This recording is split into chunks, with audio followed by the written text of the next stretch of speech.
আপনার মন খারাপ কেন ওস্তাদ? কার উপর রাগ করেছেন?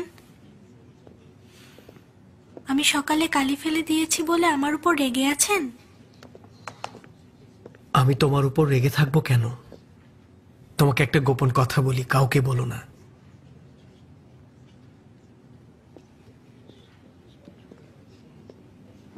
আমি যখন ছোট ছিলাম তখন আমিও কলম ভেঙেছি, কালি ফেলে দিয়েছি, কিন্তু এখন দেখো আমার লেখা এই সাম্রাজ্যের সবাই পড়ছে, আর কাগজেও লেখা রয়েছে।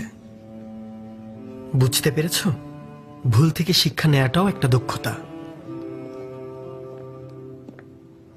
তাহলে এই বই পড়ে আপনার মন খারাপ হয়েছে? এবার তুমি ঠিক বলেছ।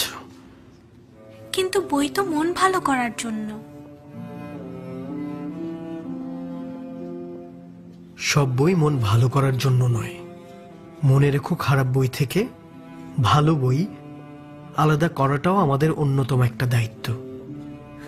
তাহলে এটা পড়বেন না, আপনার মন খারাপ হয়ে যাবে। চিন্তা করো না, আমরা আগে বিষ শনাক্ত করব, তারপর সেটা দূর করব।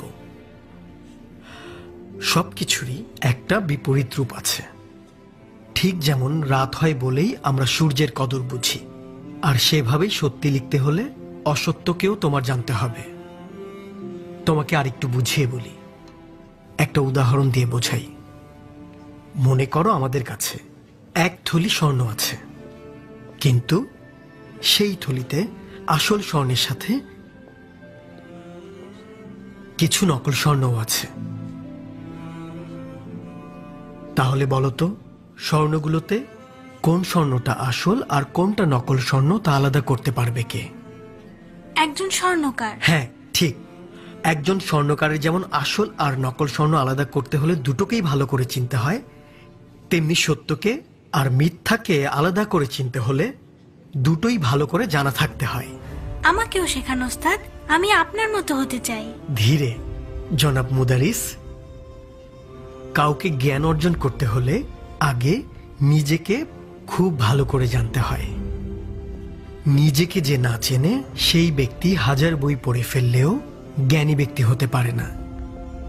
তাই আগে তুমি তোমার নিজেকে চেনো, নিজেকে জেনে নাও, তারপর ভেবে দেখো কোন বিষয়ে তোমার আগ্রহ আছে।